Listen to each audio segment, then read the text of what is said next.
We're joined here today by Tyler Mincey, the co-founder and general partner at Baukunst and one of OP's newest directors. Thank you for joining us today. Thanks. Yeah, it's great to see you. Well, Tyler, your academic background took you to Princeton for mechanical and aerospace engineering, and then Stanford for a master's in mechanical engineering. Yep.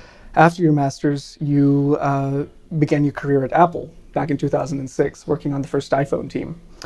What one or two lessons from your time on the iPhone continue to stick with you to this day?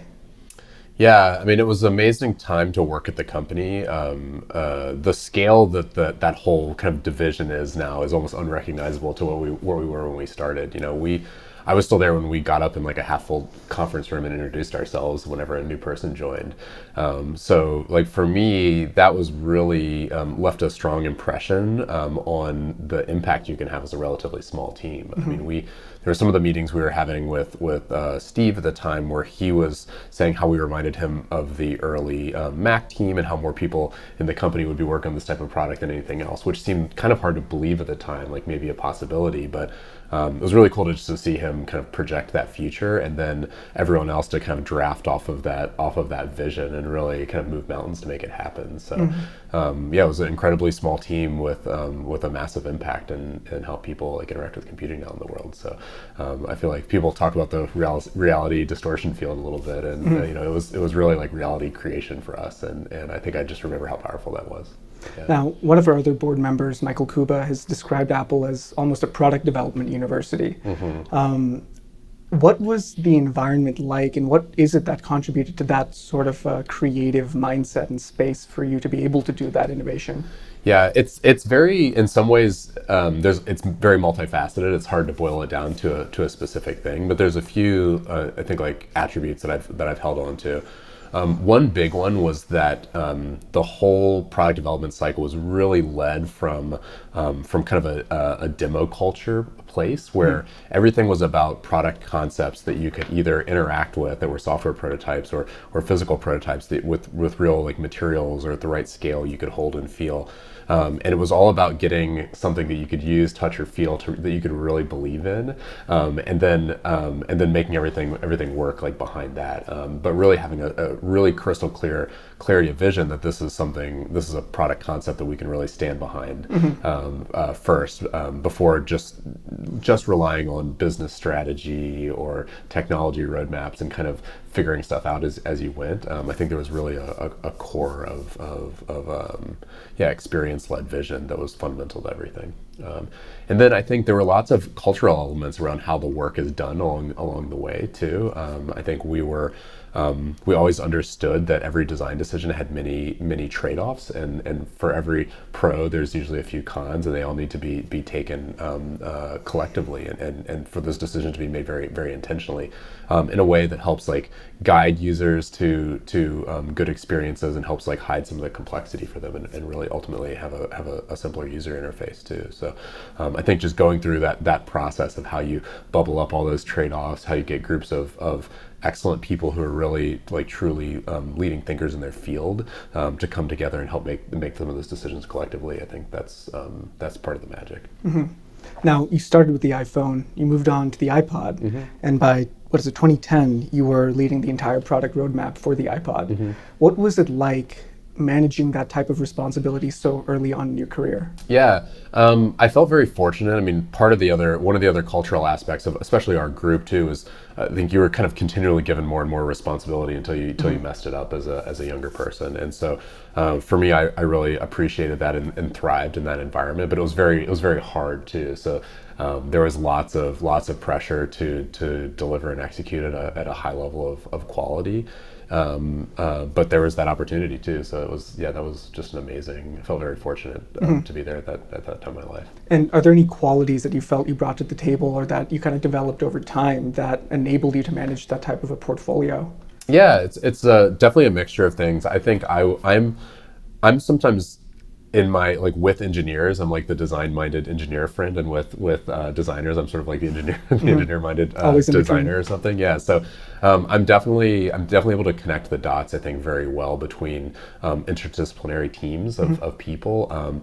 think I'm good at learning very quickly, and some of the like soft skills of getting consensus and having really helpful but still creative conversations between people, and ultimately moving very fast to make things happen too. So I think all those coming together kind of really helped me be an umbrella that could work with all these groups and ultimately like ship product that we're all really proud of. And at the end of the day, that's what mattered.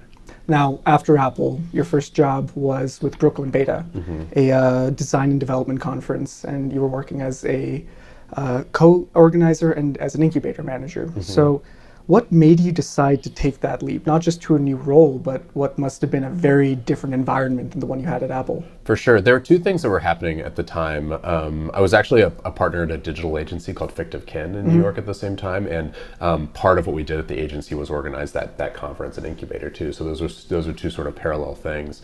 But as far as the transition from Apple, my dad started going through some like health issues at the time that kind of was a trigger for me to like reconnect with more family and friends, and also the Apple product roadmaps were starting to mature quite a bit more, where there were phone programs were taking 2 or 3 years as opposed to some of the iPod programs that were shipping every year at the time. And so for me, there was a little bit of a kind of think opportunity to accelerate, like stay on a different trajectory with personal growth too. And I wanted to get much more deeper into the software development world. It was very clear what was happening with mobile app development and how that was transforming software architectures and how people could deliver products. So I kind of did that thing in my career of finding the most interesting people that I know who are doing great work, who will let me like take a chance on me and give me a role and an opportunity that I'm lightly qualified for, and kind of learn from there. So that's how I got involved with that group, Fictive Kin, at the time. They were and still are an amazing product agency that do a mixture of everything from kind of branding, UI, UX, and software development for mostly pure software products. So for me, that was an opportunity just to get through many cycles of shipping software products and understand how modern software is developed. And over the course of that time, we had a kind of a studio model where many of the projects we worked on ended up spinning out to be either kind of business units in larger companies or venture-backed companies themselves too. So I really started to cut my teeth in what the early stage startup world looked like. We helped a lot of the projects we worked on raise VC money, oftentimes helped them hire a GM and have kind of leadership teams that ran the projects afterwards. And we would oftentimes like loan some of our internal team to the company for a while too. So that was just a really amazing experience. And the conference, Brooklyn Beta, was a kind of a 5-year running conference that really brought that same community of people together, kind of design-minded developers and development-minded designers together, and kind of bring them together to get some time, face-to-face time, and also find meaningful projects to work on, or kind of have get nudged in different directions of maybe kind of like need finding exercises that would help them find inspiring projects to work on. So that was great. We ran that over 5 years. By the end, we had about 1,200 to 1,500 people come to the conference every year, so it was like a quite large event. And we decided to kind of go out on top and just ended after 5 years before before people came to a conference and said it wasn't the best one they've ever been to. So we kind of let it right off into the sunset after a while. But that was an amazing experience. And during that time, we actually ended up raising a small fund, and we ran an incubator program where we took a bunch of applications, selected 5 companies, and worked with them for a few months on laying the foundation for their company. So that was actually like the first official fund I operated when I was there. Nice. Yeah. And so your career has taken you through a lot of innovation in startup spaces. So Brooklyn Beta, Fictive Kin, in parallel. After that, you were VP of product at Pearl Automation and moved on to Bolt, first as VP of engineering and then as a partner. And now, of course, you're at Baukunst. Throughout your career, as you've interacted with founders, as you've interacted with entrepreneurs, what have you learned about people that find success in their ventures versus people who don't? Yeah. There's, again, many reasons that that's the case. Some of them are external things not really under their control. Some of it are the types of people that work on things. For us, Baukunst we describe ourselves as being a collective of creative technologists first. We really are in some ways a generalist fund. Like we invest in consumer companies, we invest in enterprise companies, many different technologies, many different markets.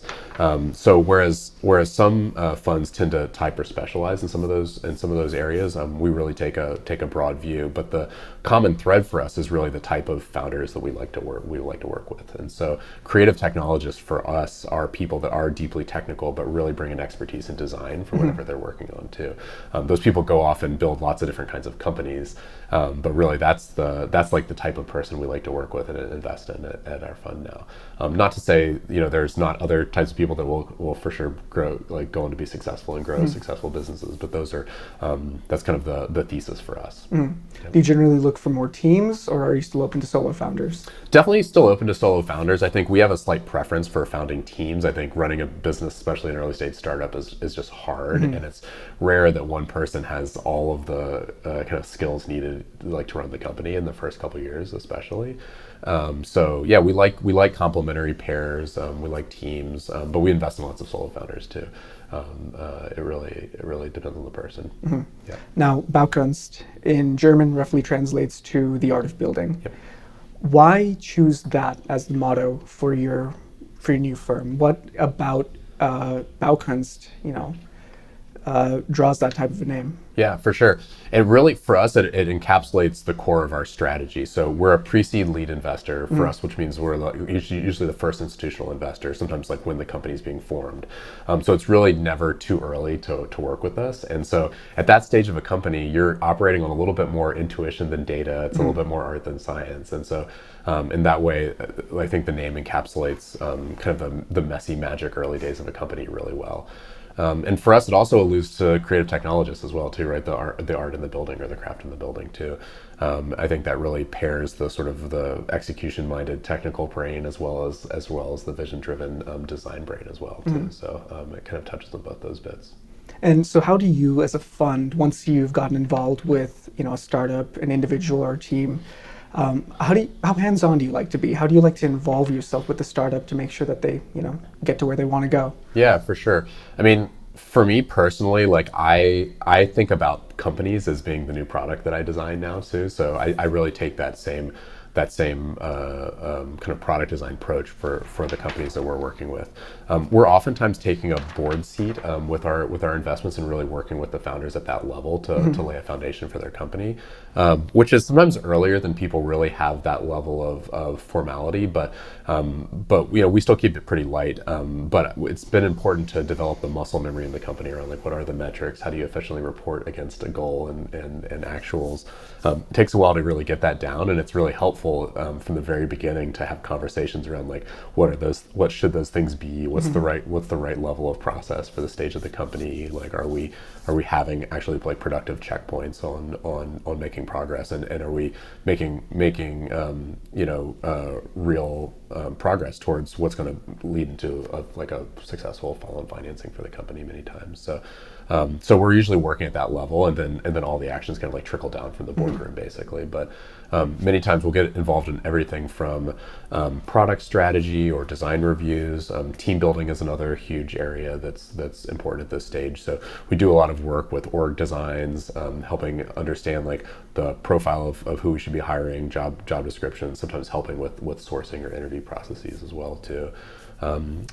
That's a big one. And then, like I said, like setting up a good operating plan. So we're like tracking financials and accomplishments in the business over time, so that everything's kind of converging to the right point for where the company needs to be. Got it.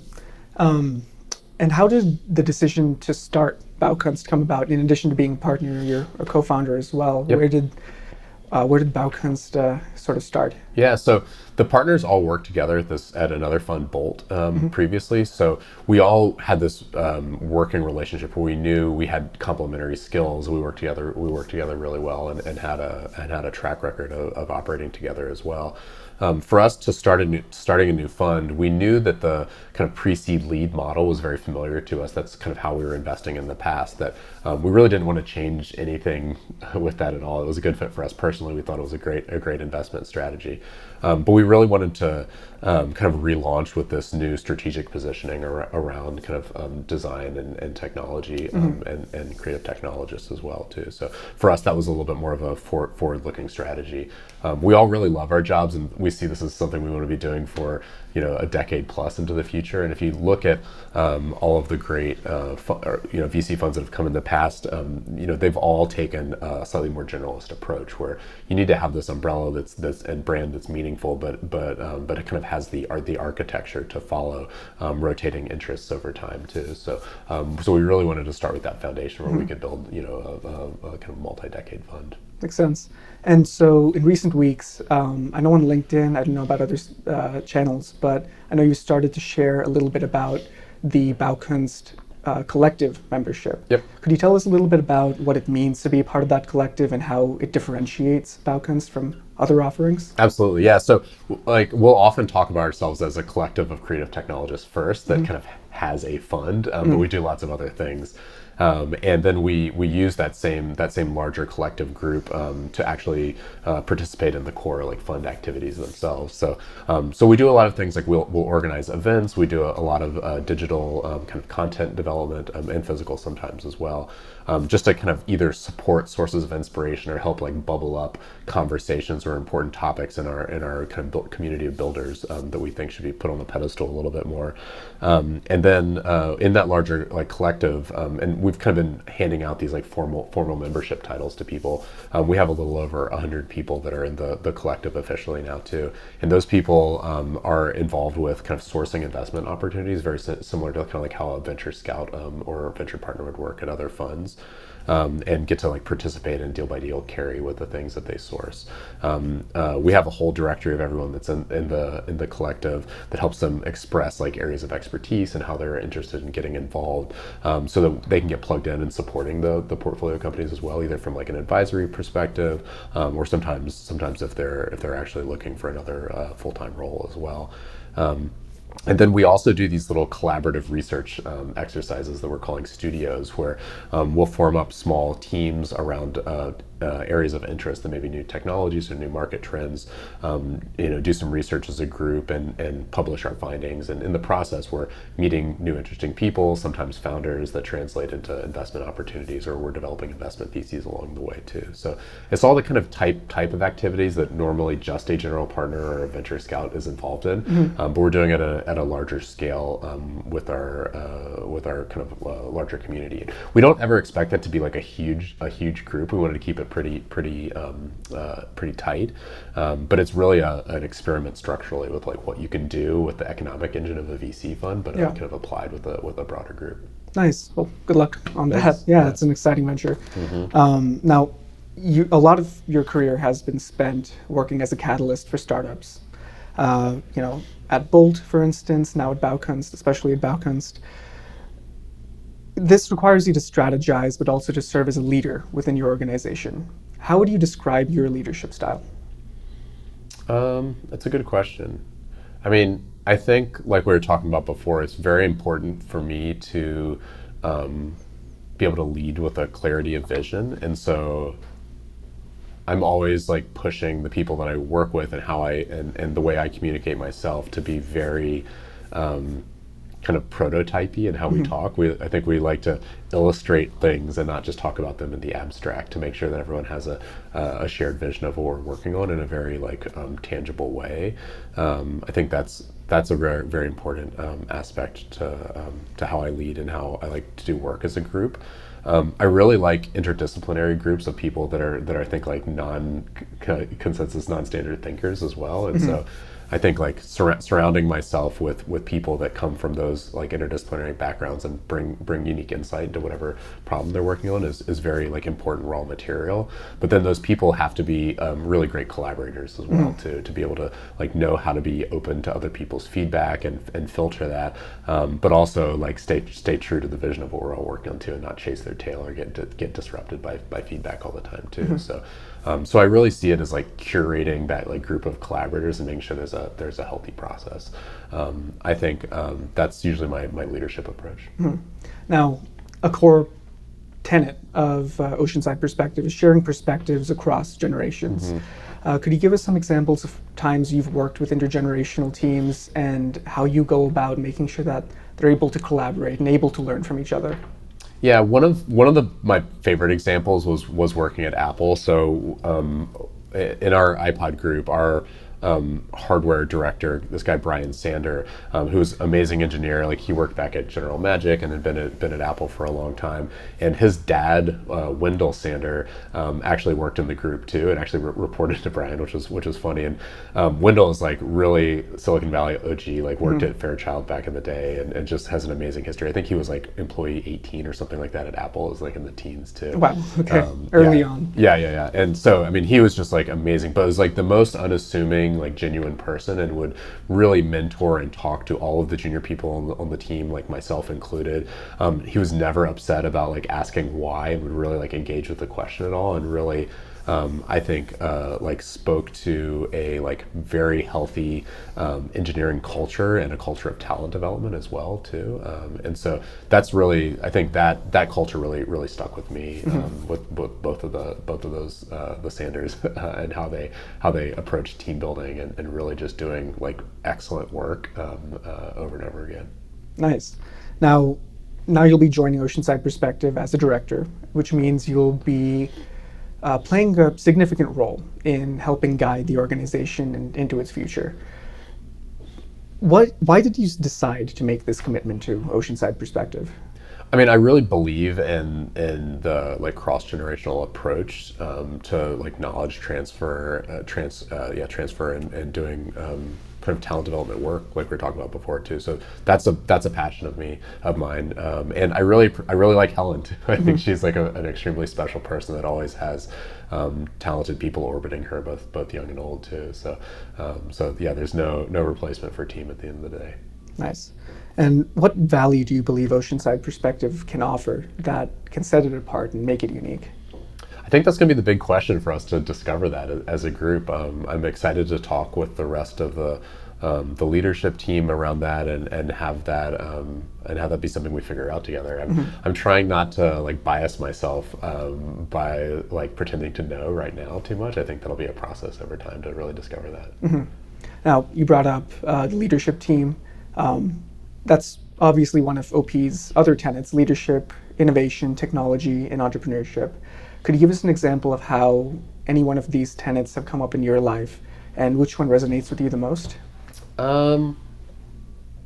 Yeah, I think innovation is one that stands out because it can be done well and it's so often done wrong too. I think innovation, when it's just ideas but never actually like ships or gets out in the real world, is really a missed opportunity. So I'm excited to like think differently with the group, but also figure out like what of our ideas to really like focus on and make sense to implement and systematize, so that there is a real world impact over time too, and it's not just kind of like ideas left on the vine. And a part of Oceanside Perspective, a significant part of Oceanside Perspective, is preparing that next generation to be innovators, be entrepreneurs. Obviously, there's a lot to be determined in how the organization is going to go about that, but having worked with so many entrepreneurs, so many founders, have you noticed any skills, hard or soft, that that young entrepreneurs might benefit from spending more time on, from developing a little bit more? Perhaps a skill set that might be missing from most of the people that you get pitches from. Yeah, I mean, I think your like level of give a shit for your problem has to really be off the charts. Like if a startup is very, very hard, and if your company is successful, which you hope it will be, it's going to be like a decade plus journey for you too. So it has to really be a problem and a solution that you care enough like to make that feel worthwhile. And like you really want to look at yourself in the mirror and say like, if I could do anything else in the world, it would just be this one thing for the next decade. And if your idea doesn't like really pass that bar for yourself, and it's maybe just like an opportunity and you think you want to start a company and this seems like an okay idea, or you ran like a scorecarding process for a couple months and this is like the top scoring idea or something, like that might not pass the bar. You really want to like push yourself to like have that level of passion around whatever you're working on. I mean, I've heard in interviews Jensen Huang come out and say that nobody in their right mind would ever start a company. So Yep. sounds like passion's a big part of it. Exactly. Yeah. Now, what's an example of failure that you've perhaps experienced in your career, and how did you learn from it? Yeah. Um, let's see what to talk about. There's so many, too, right? I think things always go wrong. I mean, there's been issues where a product that we just launched has problems that are like designer quality problems that need to get fixed quickly. Um, uh, my last startup that I worked on ultimately like wasn't the commercial success that we wanted it to be. I think there's lots of kind of examples there. I think one of the lessons I've walked away from is that all of these problems are very holistic. I think if you just focus on product development and you don't build a great company around the product, that's ultimately going to be a failure. And so I really think that product design is integrated with business design and managing the trajectory of how a business is going, and you're debugging things like business model and go-to-market strategy, as well as the product itself, and those things are often interrelated. And so I think I really like push leadership to be excellent at all of those things, and really want to always get better and better at that myself too. So I think like just appreciating that all of those things are not silos that are not dependent, to really approach them as one big holistic problem and engage like entire organizations thinking the same way. Now, we're surrounded by examples of, especially nowadays, young entrepreneurs who, unicorn founders, et cetera, who might find enormous success very early on in their careers. And I think for a lot of young people, it tends to skew, the bar a little bit. People who are ambitious, people who want to start their own, companies in the future, can look at those examples and perhaps get a little bit disheartened, or might even find themselves rushing themselves. What advice do you have for young people, perhaps college students, who are looking to set out on that journey, who might themselves be in a rush, might themselves be getting down on their position because they're not Steve Jobs or Bill Gates and haven't hit a $1 billion valuation by the age of 27 or something? Yeah, totally. I mean, I think at the end of the day, the hard reality is that most things fail, and so I think you have to be okay with that and like put yourself in the mindset of, if I do this for a couple of years and it doesn't work out, am I gonna look back on that as valuable, even if it wasn't the business success that I hoped for in the beginning. And I think you want to set up a situation where the answer is still yes for you, that you're really going to be on this other learning trajectory, and you're going to meet amazing new people that you might want to work with in the future too. I think even if the business doesn't work out, the kind of the journey is worth it a lot of times. But if it ever doesn't feel like that, you should do something else.